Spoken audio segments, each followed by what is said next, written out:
Bismillahirrahmanirrahim. Assalamualaikum warahmatullahi wabarakatuh.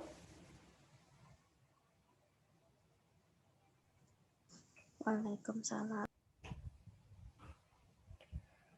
Siang anak ibu.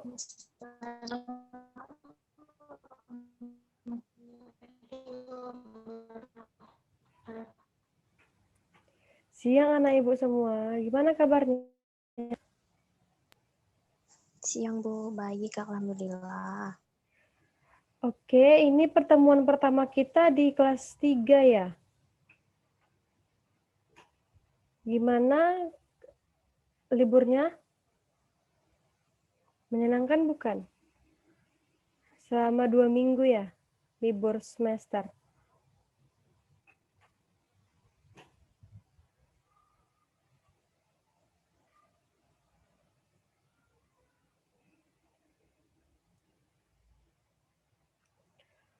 Oke, sebelum kita mulai pembelajaran pada hari ini, untuk anak ibu Reni Harliani, coba pimpin doanya bentar, Nak. Biar proses pembelajaran kita berjalan dengan lancar. Baik Bu, baik untuk teman-teman semua. Sebelum memulai pembelajaran, marilah sama-sama kita membacakan doa. Berdoa dimulai.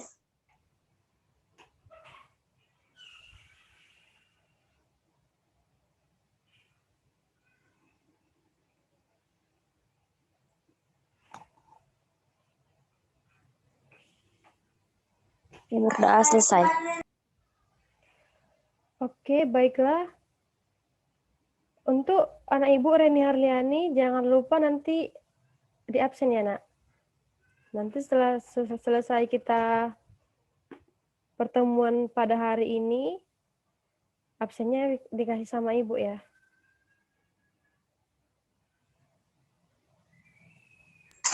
Ya Bu. Oke. Baik, Ibu akan memulai pembelajaran kita pada hari ini.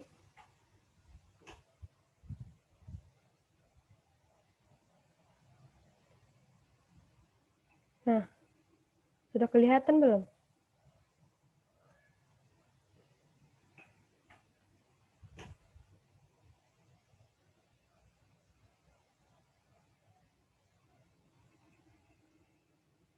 Anak Ibu, share screen-nya udah bisa dilihat? Lagi loading. Oke.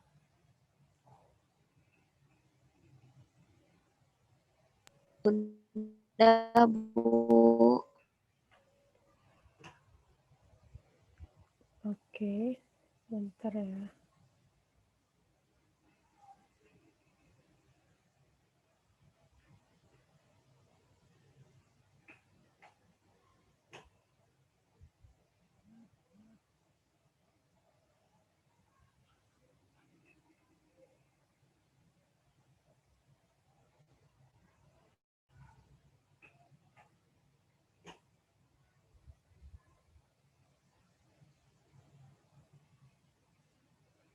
Nah, sudah kelihatan kan?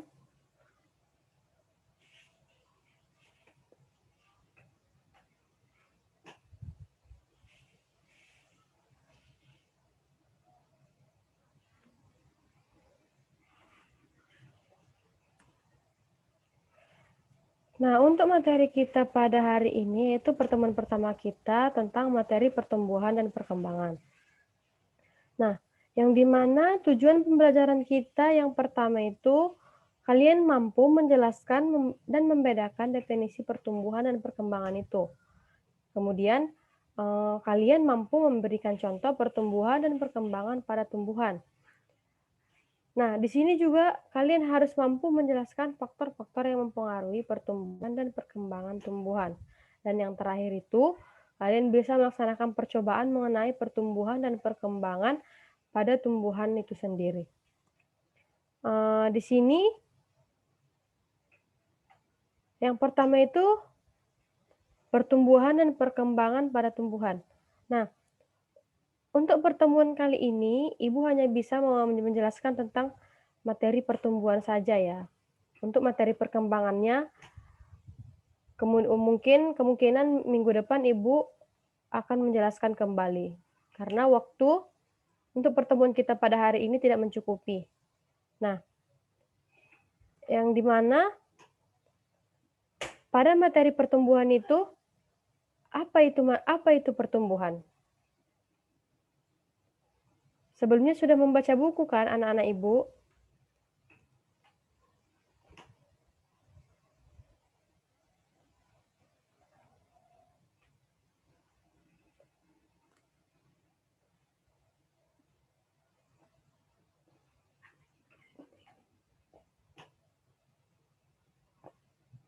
Nah, sebentar ya, biar Ibu share dulu buku. Yang semalam juga udah Ibu share.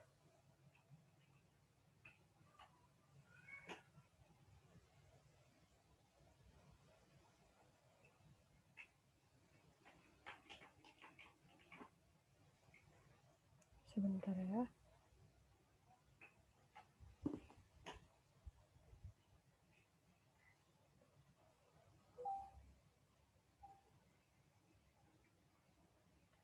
Nah, apa itu pertumbuhan? Yang dimana pertumbuhan itu adalah proses pertambahan ukuran, volume, massa, tinggi atau panjang yang permanen dan bersifat tidak balik atau irreversibel. Yang dimana proses ini bersifat kuantitatif, artinya dapat dinyatakan dengan satuan bilangan. Nah, anak Ibu bisa melihat contoh yang Ibu buat di sini yaitu tentang biji ya. Yang dimana ini bijinya ditanam kemudian akan tumbuh yaitu akar, lalu kecambah, dan kecambah ini akan menghasilkan daun. Nah, pada daun tersebut akan tumbuh lagi di dalam kecambah tadi itu dia menghasilkan tanaman muda. Yang dimana pada tanaman muda ini dia tingginya sebesar 10 cm ya. Kemudian, jenis-jenis pertumbuhan. Jenis-jenis pertumbuhan itu ada dua macam. Yang dimana jenis pertumbuhan yang dua macam itu, yang pertama adalah pertumbuhan primer, dan yang kedua itu pertumbuhan sekunder. Apa itu pertumbuhan primer? Nah, pertumbuhan primer itu pertumbuhan yang merupakan hasil aktivitas pembelahan sel-sel jaringan meristem primer. Pertumbuhan primer berlangsung pada embrio dan bagian ujung-ujung tumbuhan seperti ujung akar atau batang. Kemudian perubahan yang dapat terlihat karena adanya pertumbuhan primer adalah tanaman menjadi lebih panjang dan lebih tinggi.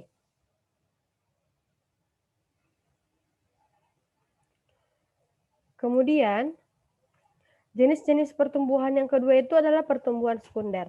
Nah, yang dimana pertumbuhan sekunder itu merupakan hasil aktivitas sel-sel jaringan meristem sekunder, yaitu kambium, yang dimana pertumbuhan sekunder ini dijumpai pada tumbuhan dikotil dan gimnospermae.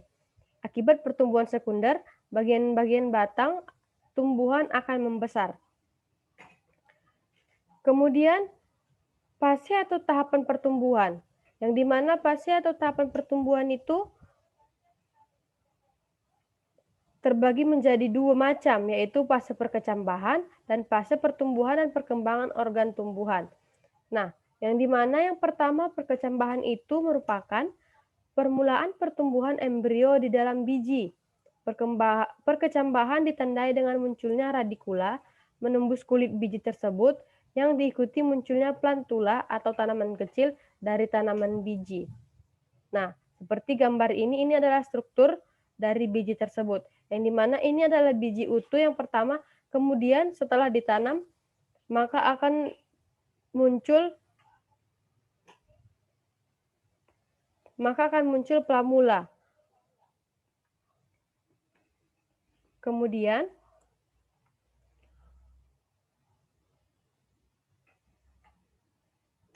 di sini fase atau tahapan selanjutnya yaitu jenis perkecambahan itu tadi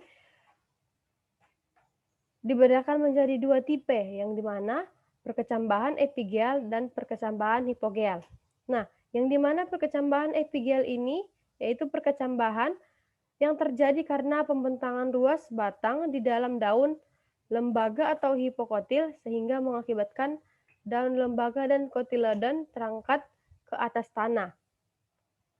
Misalnya, perkecambahan pada kacang kedelai.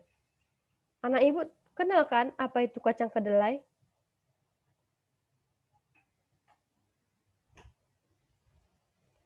Nah, kacang kedelai itu nama latinnya adalah Glycemax atau kacang dan yang satu lagi itu kacang buncis.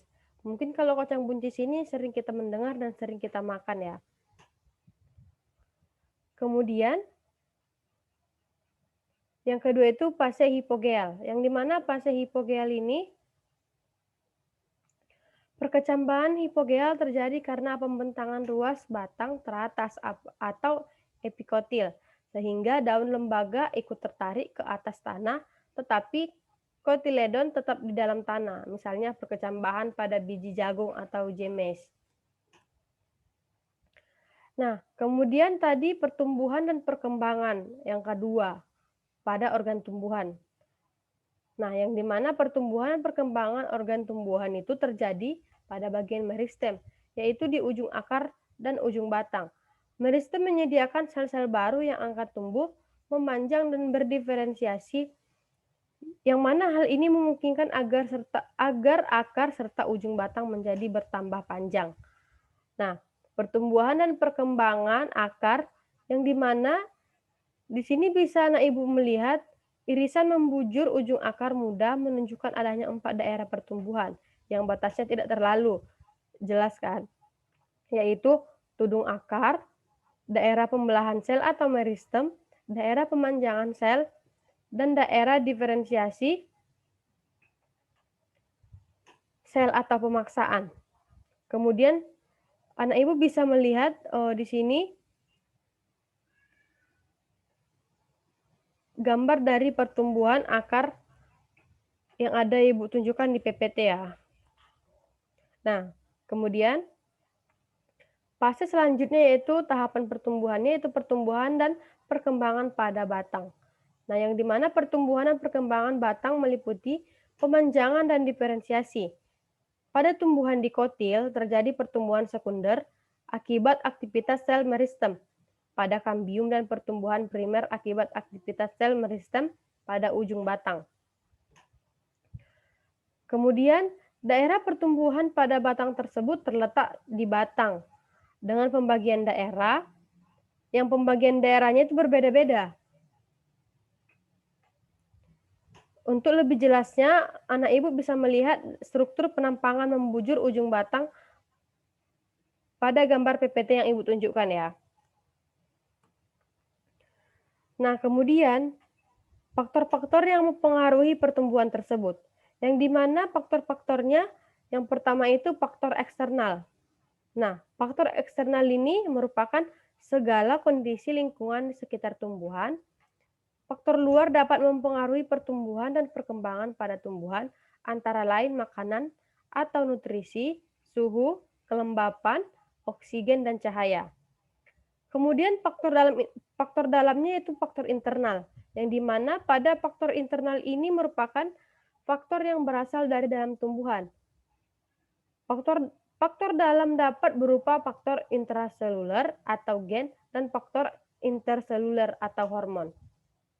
Nah, ada beberapa jenis tadi yang telah Ibu sebutkan pada faktor luar atau eksternal, yang dimana makanan atau nutrisi. Nah, pada makanan, sumber energi dan sumber materi untuk mensintesis berbagai komponen sel, yang dimana nutrisi yang dibutuhkan tumbuhan tidak hanya karbon dioksida dan air, akan tetapi juga elemen-elemen makanan lainnya. Elemen yang diperlukan tumbuhan ada 2 macam, yaitu mikroelemen dan makroelemen dan mikroelemen. Yang dimana makroelemen itu merupakan elemen yang dibutuhkan dalam jumlah besar. Ada 9 makroelemen atau unsur utama bahan organik, yaitu karbon, oksigen, hidrogen, nitrogen, sulfur, fosfor, kalsium, kalium, dan magnesium. Nah, yang kedua itu mikroelemen, yang dimana mikroelemen ini merupakan elemen yang dibutuhkan dalam jumlah sedikit.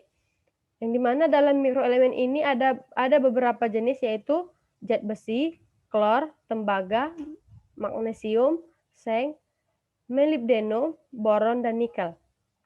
Nah, elemen-elemen mikro ini berfungsi sebagai kofaktor reaksi enzimatik dalam tumbuhan. Kemudian yang kedua itu tadi air. Nah, yang dimana air ini berfungsi antara lain untuk fotosintesis, yang mengaktifkan reaksi metabolisme sel, menjaga kelembapan, dan membantu perkecambahan biji. Tanpa air, reaksi kimia di dalam sel tidak dapat berlangsung sehingga dapat mengakibatkan kematian. Kemudian, suhu. Pada suhu, tumbuhan membutuhkan suhu tertentu untuk tumbuh dan berkembang dengan baik, yang disebut suhu optimum. Nah, untuk tumbuh-tumbuhan, daerah tropis yang suhu optimumnya itu antara lain 22 derajat Celcius sampai dengan 37 derajat Celcius. Suhu paling rendah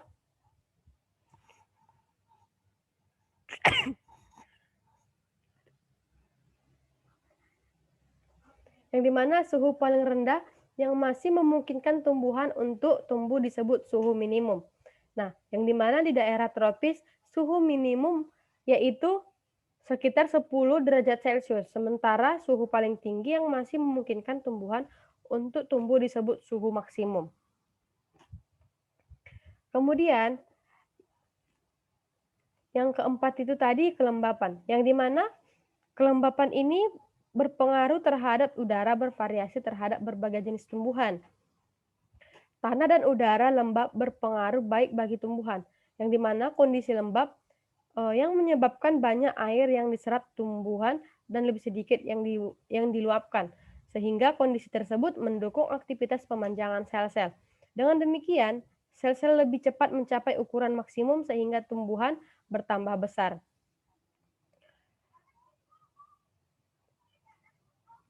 Kemudian oksigen, yang dimana oksigen berfungsi untuk reaksi metabolisme karena oksigen berperan dalam respirasi yang menghasilkan energi, yang dimana energi inilah yang digunakan untuk tumbuhan dan berkembang. Akibat tidak adanya oksigen dapat mempengaruhi pertumbuhan. Misalnya pada saat banjir, akan kekurangan oksigen, maka untuk memenuhi kebutuhan energi, tumbuhan melakukan respirasi anaerob. Tetapi energi yang dihasilkan tidak sebanding dengan kebutuhan. Akibatnya tumbuhan akan mati. Kemudian yang keenam itu adalah cahaya. Nah, yang dimana cahaya ini dibutuhkan oleh tumbuhan sebagai sumber energi. Banyaknya cahaya yang dibutuhkan tidak selalu sama pada setiap tumbuhan. Tidak pada semua kondisi, cahaya dapat menghambat pertumbuhan meninggi karena cahaya menguraikan menguraikan auksin atau suatu hormon pertumbuhan. Nah, yang dimana tumbuhan yang berada di tempat gelap akan lebih cepat tinggi daripada tumbuhan yang berada di tempat terang. Karena pada tempat terang, hormon auksin menjadi rusak oleh cahaya sehingga pertumbuhan meninggi pun terhambat. Nah, pertumbuhan yang cepat di tempat gelap disebut etiolasi. Nah, anak ibu dapat melihat di sini ada dua macam pertumbuhan, yang dimana satu di tempat yang terang dan satu lagi di tempat yang gelap. Nah, anak ibu dapat melihat perbedaannya kan, yang dimana pada pertumbuhan di gelap itu, tumbuhan yang dihasilkan lebih panjang dan lebih cepat tumbuh. Akan tetapi, warna dari daun ataupun batang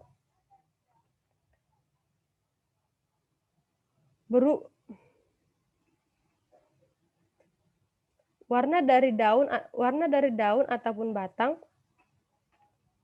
dia lebih pudar. Kemudian pada tanaman yang ditanam di tempat terang, anak ibu bisa melihat di sini dia lebih segar ya kan. Dia lebih segar, daunnya lebih hijau dan pertumbuhannya sedikit lebih lambat daripada pertumbuhan yang ada di tempat gelap.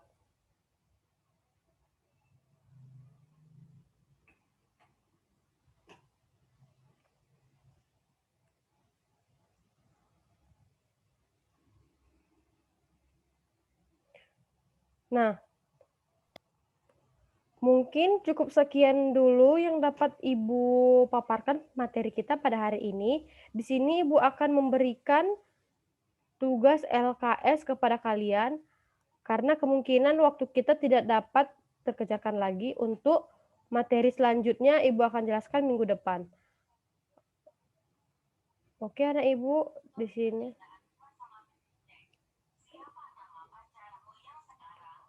Akan Ibu share dulu ya, tugas kalian untuk hari ini.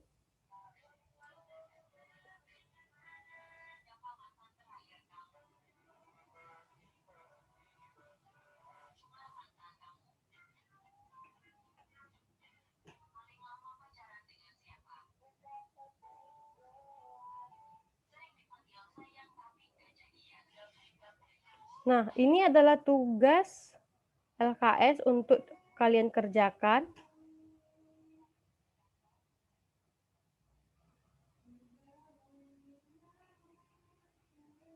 Nanti Ibu kasih waktu selama 15 menit ya. Nanti kita sama-sama menjawab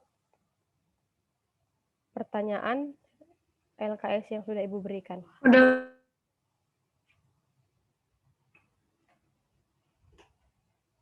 Oke, udah Ibu share ya di grup ya.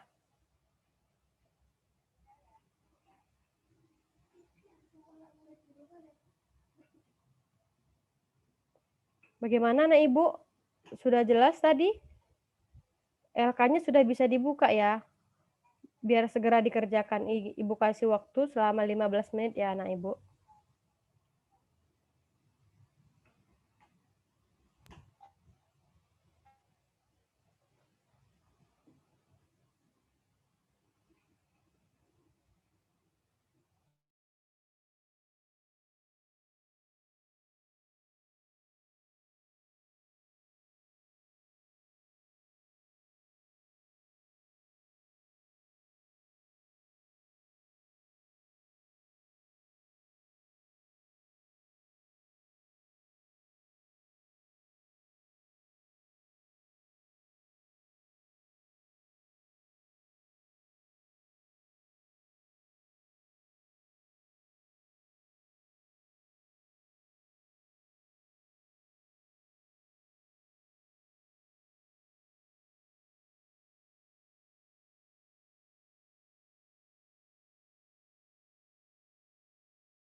Gimana anak Ibu? Apa terdapat kesulitan pada tugasnya?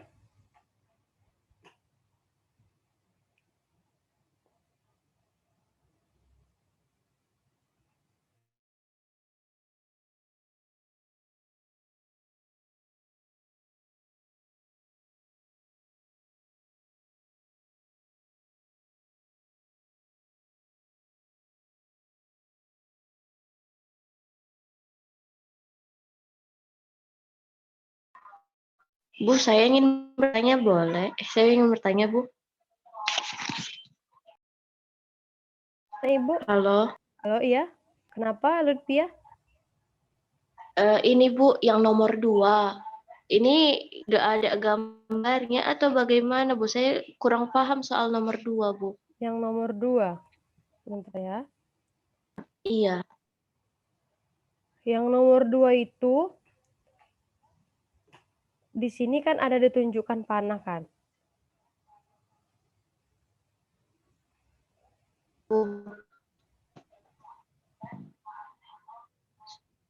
Nah, di sini kan di sini tadi dibuatnya ada panah yang nomor 1, nomor 2, nomor 3, sampai nomor 6 kan. Kemudian coba kalian buat struktur bijinya. Nah, setelah mendapatkan struktur biji tersebut, terus tuliskan fungsi dari masing-masing struktur tersebut. Seperti kan biji dikotil, struktur bijinya kayak mana, dan biji monokotil itu struktur bijinya kayak mana. Kemudian sebutkan fungsi dari masing-masing struktur tersebut. Seperti itu, anak Ibu. Oh, sama fungsinya ya, Bu? Iya. Baik, Bu. Saya udah paham, Bu. Makasih, Bu. Iya, sama-sama anak Ibu. Ada lagi yang lain anak Ibu? Yang kurang paham tentang LK yang tadi Ibu berikan?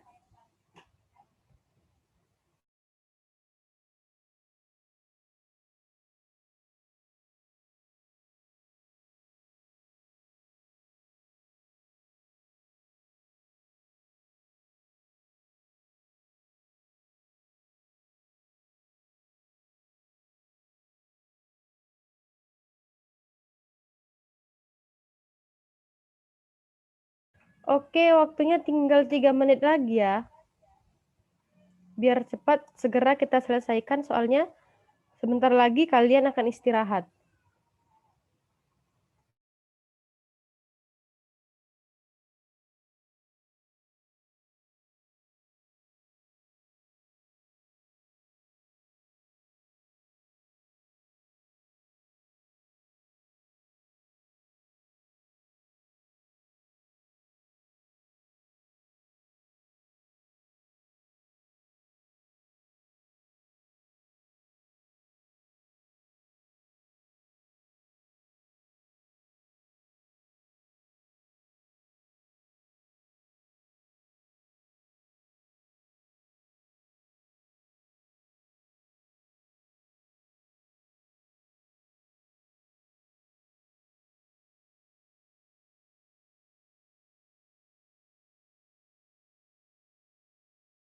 Oke, waktunya telah habis.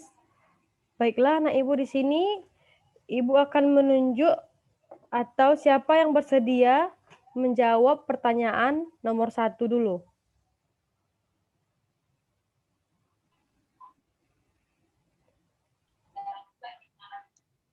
Saya mau jawab nomor 1, Bu. Oke, boleh. Anak Ibu, dipersilakan. Baik, Bu. Jadi nomor 1, pertanyaannya, proses apa? Dari analisis saya, gambar A merupakan proses perkembangan, sedangkan gambar B merupakan proses pertumbuhan. Lalu jelaskan proses yang terjadi pada gambar A dan B. Nah, proses pada gambar A merupakan proses perkembangan di mana di sini biji akan tumbuh menjadi tunas, kemudian akan tumbuh lagi. Akan berkembang lagi menjadi tanaman. Kemudian kalau untuk gambar B ini merupakan pertumbuhan adanya benar nggak sih? Iya, adanya pertumbuhan buah dan penambahan jumlah daun. Kemudian bagaimanakah sifat pertumbuhan dan perkembangan yang terjadi pada gambar A dan B? Sifatnya yang A itu merupakan perkembangan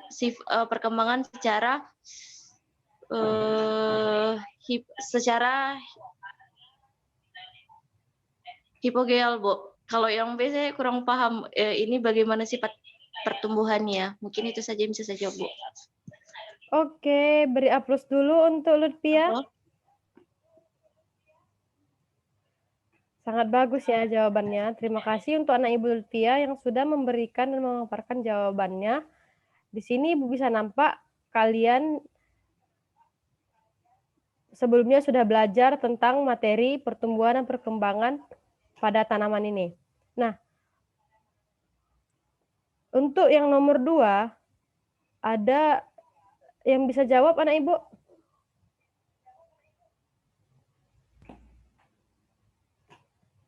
Yang nomor 2?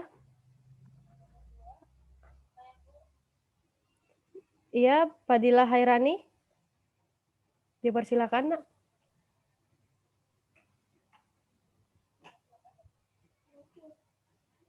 Baik, Bu. Untuk nomor 2,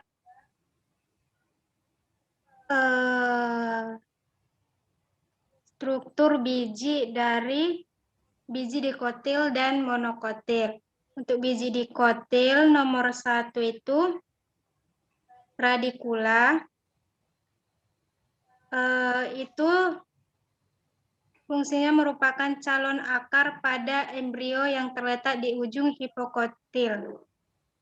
Kemudian gambar nomor 2 itu kulit biji,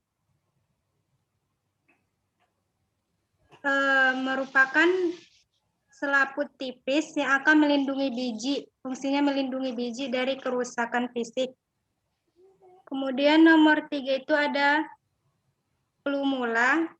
Nah, fungsinya itu merupakan calon daripada embrio yang terletak di epikotil.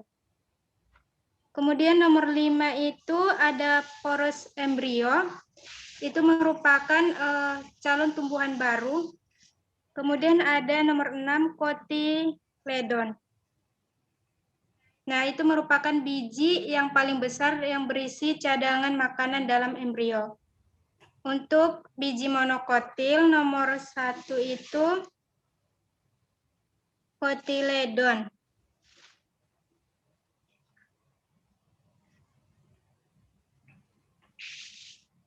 Kemudian nomor 2 itu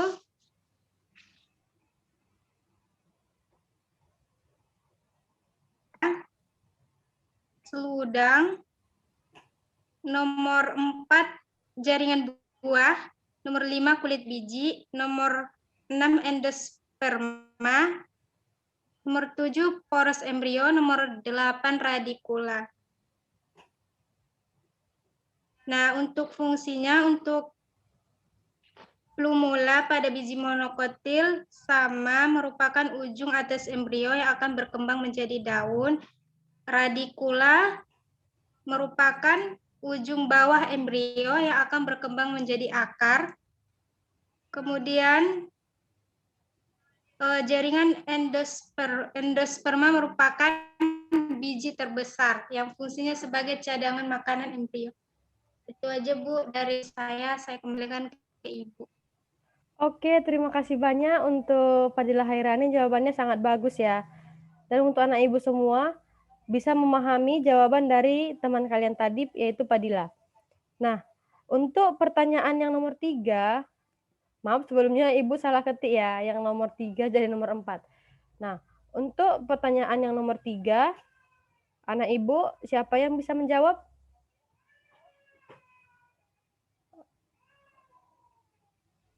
Saya, Bu.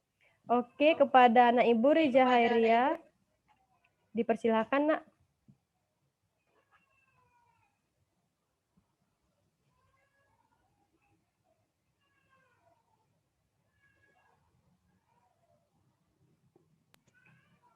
Sebentar ya, Bu. Oke. Nah, untuk gambar 1 menunjukkan tipe perkecambahan epigeal. Nah, dia terjadi karena pembentangan ruas batang di bawah daun lembaga atau hipokotil, sehingga mengakibatkan daun lembaga dan kotiledonnya itu terangkat ke atas tanah. Nah, contohnya itu pada kacang kedelai atau Glycine max. Kemudian yang kedua itu juga pada perkecambahan epigeal. Dia itu juga terjadi karena pembentangan ruas batang di bawah daun lembaga atau hipokotil, sehingga dia itu juga mengakibatkan daun lembaga dan kotiledonnya itu terangkat ke atas tanah. Contoh pada gambar kedua itu adalah kacang buncis atau Phaseolus vulgaris. Sekian dari saya. Terima kasih, Bu. Oke, terima kasih kepada anak ibu yang telah memberikan jawabannya. Sangat bagus ya. Untuk ketiga anak ibu tadi yang telah menjawab pertanyaan dari LK yang sudah ibu berikan. Nah, di sini dapat ibu berikan simpulan bahwa anak-anak ibu sebelumnya sudah membaca buku, kemudian memberikan partisipasi yang sangat bagus. Nah, kesimpulannya itu pada pertumbuhan itu merupakan proses pertumbuhan yang dimana bertambahnya ukuran, volume, massa, tinggi atau panjang yang terjadi pada tanaman, yang dimana yang bersifat secara irreversibel. Nah, di mana proses ini bersifat kuantitatif, yang artinya dapat dinyatakan dengan satuan bilangan.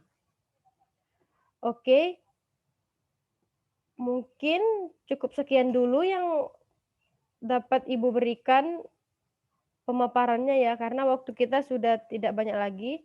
Oke, sebelum kita mengakhiri perjumpaan kita pada hari ini, oh ya, Ibu mau ingatkan, untuk materi selanjutnya, minggu depan, anak Ibu, tadi Ibu telah men-share buku ya, men-share buku untuk kalian baca dan diulang kembali pembelajarannya di rumah. Kemudian minggu depan kita pertama kuis dulu ya, sebelum memulai pembelajaran. Nah, kepada anak Ibu Reni Harliani, bisa memimpin doanya, Nak?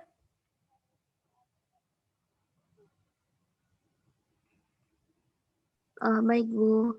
Baik kepada teman-teman semua, sebelum mengakhiri pembelajaran hari ini, ada baiknya kita berdoa. Berdoa dimulai.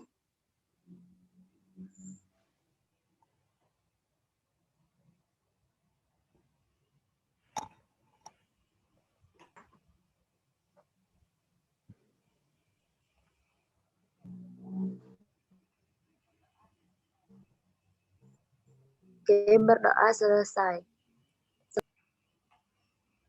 Oke, mungkin cukup sekian dulu pertemuan kita pada hari ini ya, anak Ibu ya. Pesan Ibu tetap jaga kesehatan, belajar di rumah, jangan lupa membaca buku, belajar kembali, bahas kembali apa yang sudah kita pelajari pada hari ini ya, agar anak Ibu tidak lupa untuk pembelajaran minggu depan yang selanjutnya yaitu tentang perkembangan ya. Oke, mungkin cukup sekian dulu yang dapat Ibu sampaikan, Ibu akhiri. Wabillahi taufiq wa hidayah. Assalamualaikum warahmatullahi wabarakatuh. Waalaikumsalam warahmatullahi wabarakatuh.